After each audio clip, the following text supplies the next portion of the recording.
Hello guys, once again welcome to our YouTube channel. So from this series, from today onwards, we are going to learn most of the pharmacology, and our today's topic is drugs affecting cells of blood.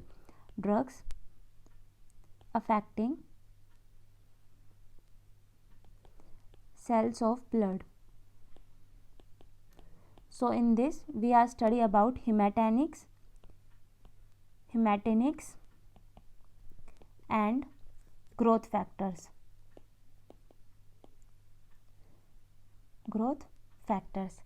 Hematinics, these are nutritional substances which help in formation of blood. So these are nutritional substances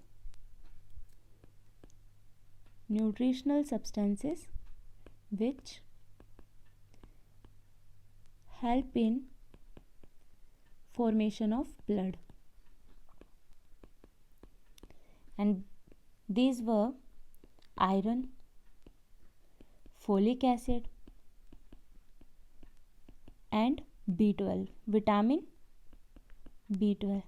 As we all know that iron deficiency leads to microcytic hypochromic anemia.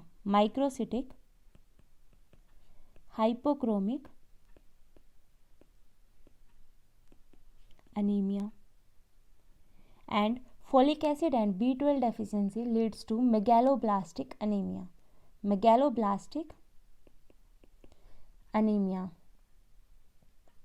So in this video we are going to learn about the hematinics, and growth factor we are going to learn in next video. Growth factors include RBC, WBC and platelets.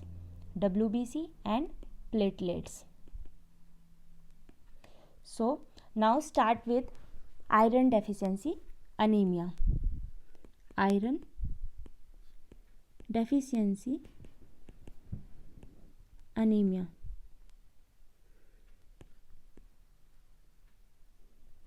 That is microcytic hypochromic anemia.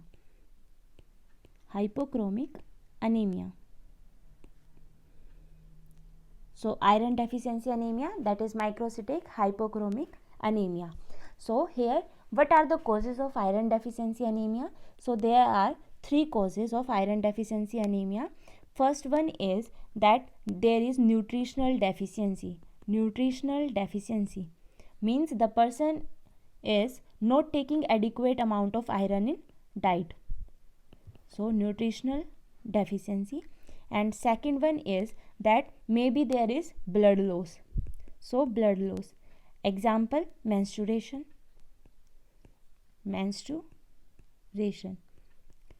And third point is that maybe hookworm manifestation in GIT. Hookworm manifestation in GIT. So for treatment in iron deficiency anemia, for treatment we are going to give oral iron, which is the treatment of choice. So here in iron deficiency anemia, our treatment of choice is oral iron. This is treatment of choice.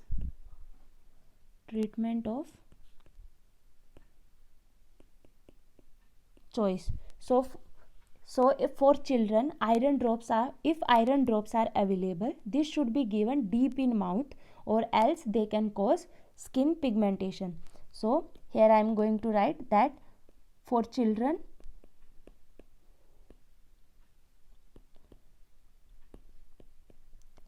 given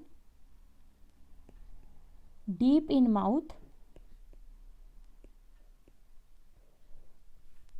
or else they can cause skin pigmentation.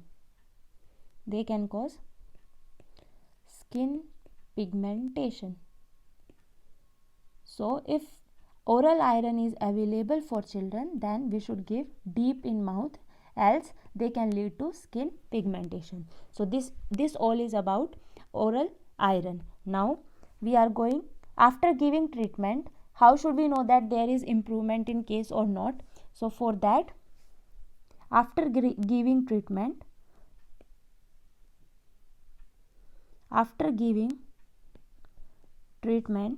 so our earliest response which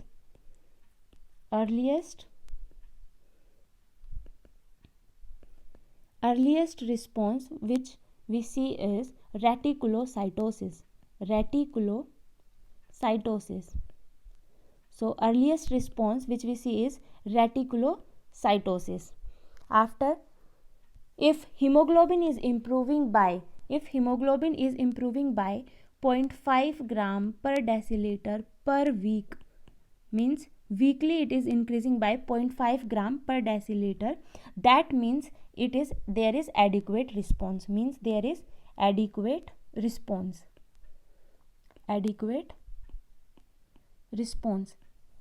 So oral iron treatment, after adequate response is going, after the hemoglobin levels become normal, then also we going to continue oral iron, because we have to replenish the iron stores also. So to replenish iron stores, oral iron treatment is continued 2 to 3 months even after hemoglobin come to normal, to replenish iron stores in body. So iron treatment is continued 2 to 3 months after the hemoglobin levels become normal, to replenish the iron stores.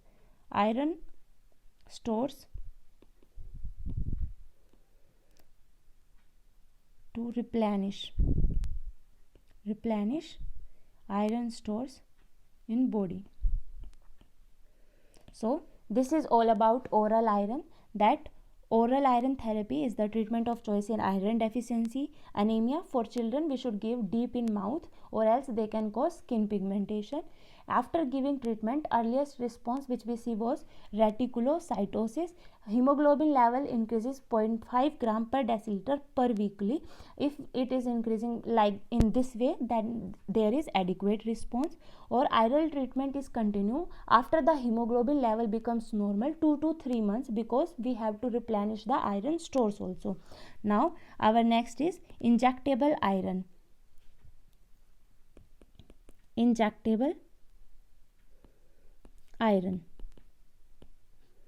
So injectable iron, so there are two injectable iron forms, that were iron dextrone and iron sorbitol citrate. As here you can see D for double, so we can give it in D for double, we can give it either intravascular or we can give it either intramuscular. As for single, so we can give it only intramuscular only. So we can give it intramuscular only. D for dextrone, D for double, means we can give it either intravascular or intramuscular. So intramuscular iron, how we can give intramuscular iron? If we can give it in Z-track technique.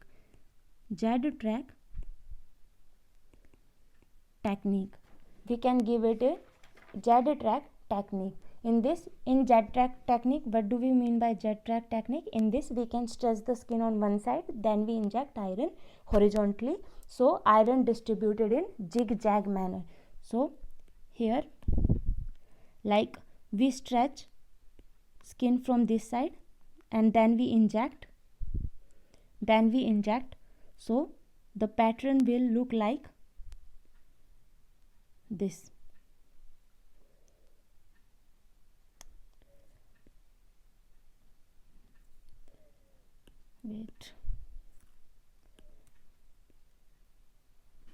Iron will look like Z pattern. So why we give it in this way? because we should prevent it from pigmentation. So it reduces the chances of pigmentation, lesser chances of pigmentation.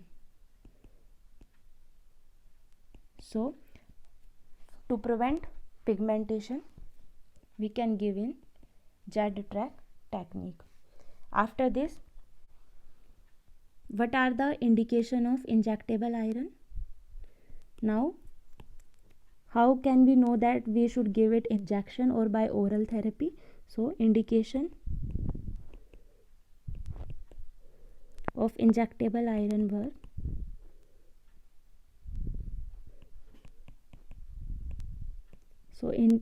indication of injectable iron were, first, we cannot give it orally.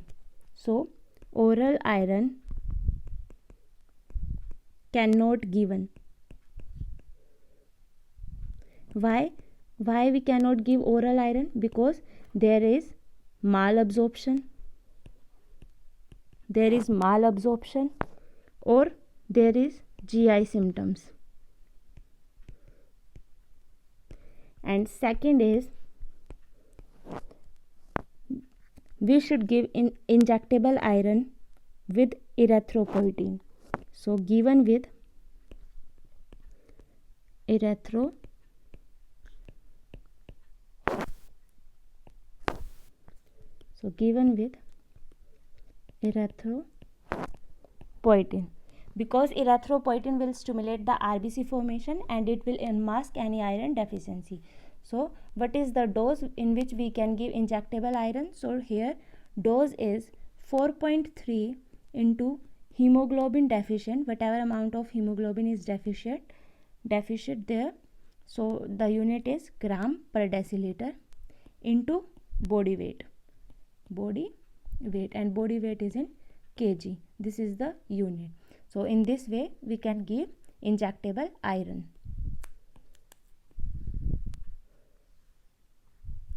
So injectable iron formula is dose is equal to 4.3 into hemoglobin deficient into body weight.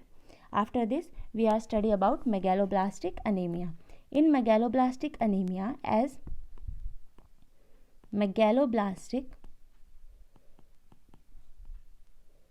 anemia. In megaloblastic anemia, causes were, as I told you in starting, that there are maybe causes folic acid deficiency, or vitamin B12 deficiency, or there is vitamin B12 deficiency. If there is folic acid deficiency, then we can give treatment is, we can give oral folic acid. So folic acid orally we can give if there is deficiency of folic acid. And if there is vitamin B12 deficiency, and vitamin B12 deficiency is due to intrinsic factor deficiency,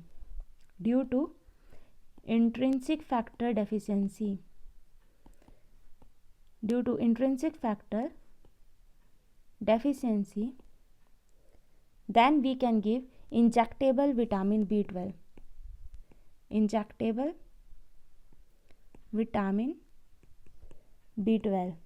So and injectable vitamin B12. Here is one note that if we in undiagnosed megaloblastic anemia never give folic acid alone, because vitamin B12 deficiency can also lead to neurological dysfunction.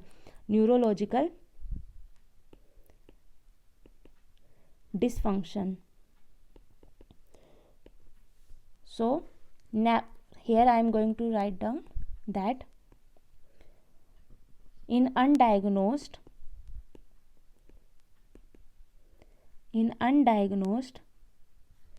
megaloblastic anemia,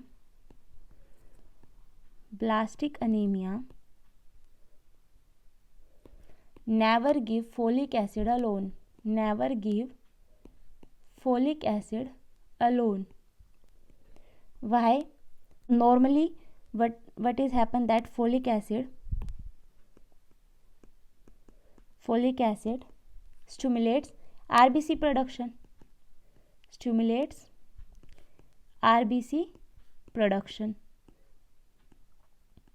and B12 vitamin B12 stimulates both RBC production and myelin sheath formation.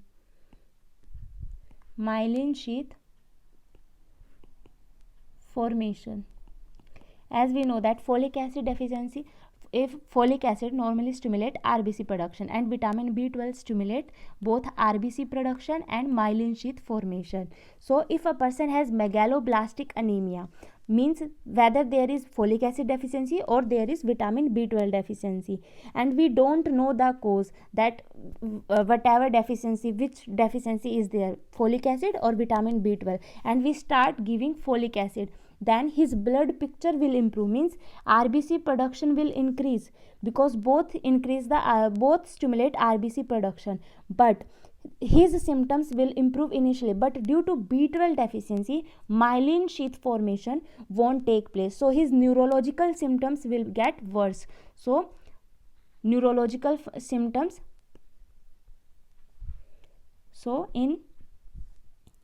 neurological symptoms will get worse, and also the B12 stores will get used up, in whatever the B12 stores is there, that also used up and forming RBC. This will further worsen the symptoms, and it can result in subacute combined degeneration of spinal cord. So here I am going to write all this information, that if a person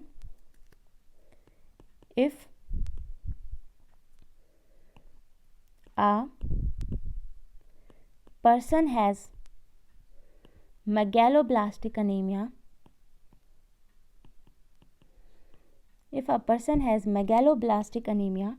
due to B12 deficiency, and we don't know the cause, that whether it is, and we don't know the cause, whether it is B12 or folic acid, and we start giving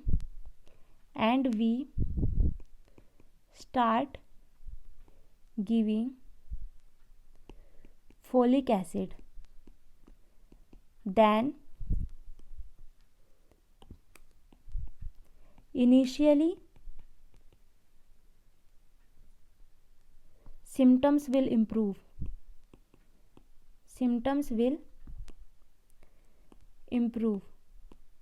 because both stimulate RBC production, but myelin formation, because both lead to RBC and hemoglobin formation,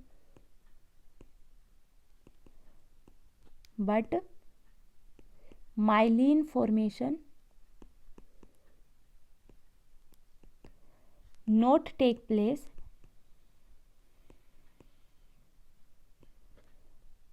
and neurological symptoms, whatever neurological symptoms are there, they become more worsened, means neurological symptoms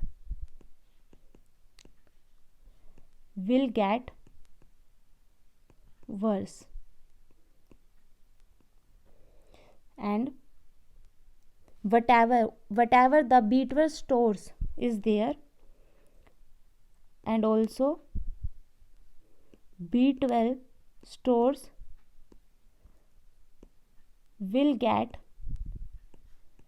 used up in forming RBC,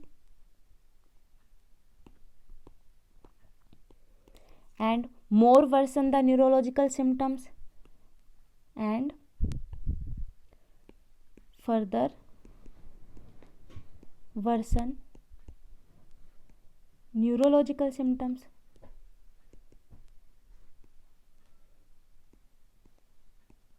and leads to subacute combined degeneration of spinal cord. degeneration of spinal cord. So to check that it is due to vitamin B12 or not, we should check malonyl coenzyme A in the blood. Why we should check malonyl coenzyme A? Now here I am writing one equation that propionyl coenzyme A is converted into malonyl coenzyme A. Malonyl coenzyme A, and malonyl coenzyme A will convert into succinyl coenzyme A. Succinyl coenzyme A, and with the help of which enzyme? With the help of methyl malonyl coenzyme A mutase. Methyl malonyl coenzyme A mutase, and this enzyme requires vitamin B12. If there is vitamin B12 deficiency, then it can lead to decrease succinyl coenzyme A, and malonyl coenzyme A will increase. And if malonyl coenzyme A will increase, it means that there is deficiency of vitamin B12. So if there is megaloblastic anemia, we can check the malonyl coenzyme A in the blood. If there is malonyl coenzyme A increase in the blood, it means that there is megaloblastic anemia, and if it means that it is due to vitamin B12. And if malonyl coenzyme A is normal, it means that it is due to folic acid deficiency. So in this way we can differentiate it, that whether it is deficiency of folic acid or it is deficiency of vitamin B12. So now once we revise all the features, all the drugs whatever we use. So in drugs affecting cells of blood, we are talking about Haematinics and growth factor. In growth factor, tomorrow's lecture we are going to read, and in Haematinics, the iron, folic acid and vitamin B12. Iron lead to microcytic hypochromic anemia. Microcytic hypochromic anemia, that causes of iron deficiency anemia are nutritional deficiency, blood loss and hookworm manifestation. For treatment, we are going to give oral iron treatment of choice. For children, we should give in deep mouth, either it can cause to skin pigmentation. After giving treatment, our first response is reticulocytosis. If hemoglobin is increasing 0.5 gram per deciliter per weekly, that means it is adequate response. Or oral iron treatment is continued 2 to 3 months even after the hemoglobin levels comes to normal, because we should replenish the iron stores also. After that, we study about injectable iron. There are two injectable iron dextran and iron sorbitol. We can give iron dextran in double way, means intravascular and intramuscular both way, and iron sorbitol citrate in single, like only in intramuscular way. And we give intramuscular in the Z-track technique. In this, we can stretch from the one side skin and then give injection, and it can form Z-like pattern here. So to reduce the chances of pigmentation. Indication of injectable iron are oral iron cannot be, if oral iron cannot be given, like if there is problem of malabsorption or GIT symptoms, then we should give injectable form of iron. And if we can give it with erythropoietin also. And the formula of injectable iron is 4.3 into hemoglobin, whatever amount of hemoglobin is deficient, into body weight.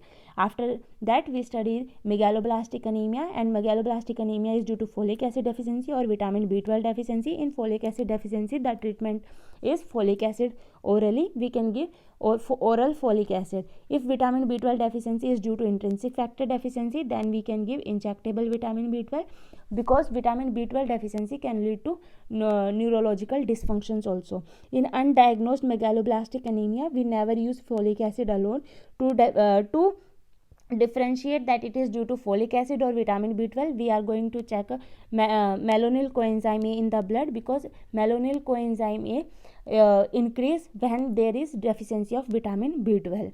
So folic acid stimulate RBC production, and both stimulate RBC production, but myelin sheath formation, vitamin B12 help in myelin sheath formation. If there is deficiency of vitamin B12, then myelin sheath formation also becomes unstable and neurological dysfunction occur. So this all we study in this today's video. I hope you all like it. Thank you.